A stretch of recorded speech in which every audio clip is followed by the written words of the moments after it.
Several other Magic Valley colleges had already disappeared well before CSI began, including the Southern Idaho College in Buell, with its downtown dorms and night classes at the old Lincoln Elementary.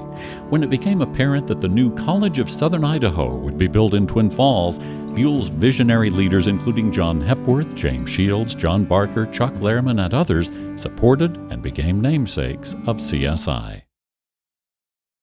In 1965, CSI was a reality, but the campus was still several years in the future. The county hospital leased space in its old nursing annex for board meetings. A downtown office complex became the temporary business office. The old D&W building on Kimberly Road became our first vocational building.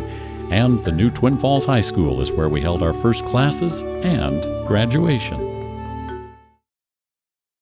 No fewer than 8 locations were considered for the CSI campus. The early favorite was right here, where the Twin Falls LDS Temple stands.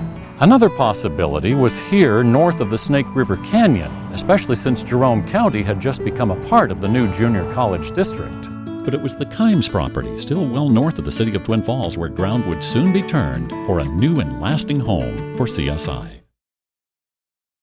Little wonder that one of the first projects on the campus was the Fine Arts Building. The Civic Auditorium Association handed CSI most of its money.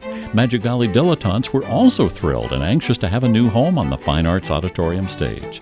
From its beginnings to what it has become today, CSI's Fine Arts Building has been a hub of community culture, music, and theater education for all of southern Idaho.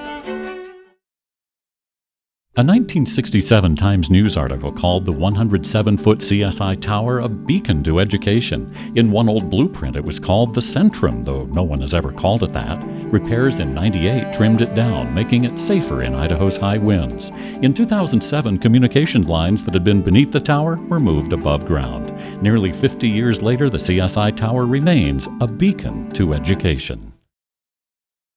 Sometimes we talk about getting the 1,000-foot view of something. The College of Southern Idaho has quite a few of those, going back to our beginnings, when one by one, the maintenance, Shields, and Fine Arts buildings, and of course, the tower were added.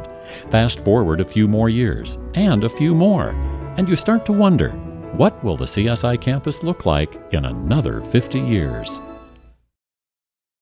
By the time the gymnasium was completed in 1970, the CSI Golden Eagles had already been playing for 4 years at Twin Falls High School. In coming years, talented coaches and players earned 19 national and 85 regional championships in men's and women's basketball, volleyball, rodeo, baseball, softball, and track. Doc Taylor dreamed of an athletic powerhouse. His dream lives today. Norman Harret's jewelry store, museum, and planetarium were right next door to one of CSI's early locations on Kimberly Road. Thanks to his generous donation, the Harret Center was established at CSI in 1980. What was originally a museum and art gallery has grown to include the Faulkner Planetarium, additional galleries, a community room, and the Centennial Observatory.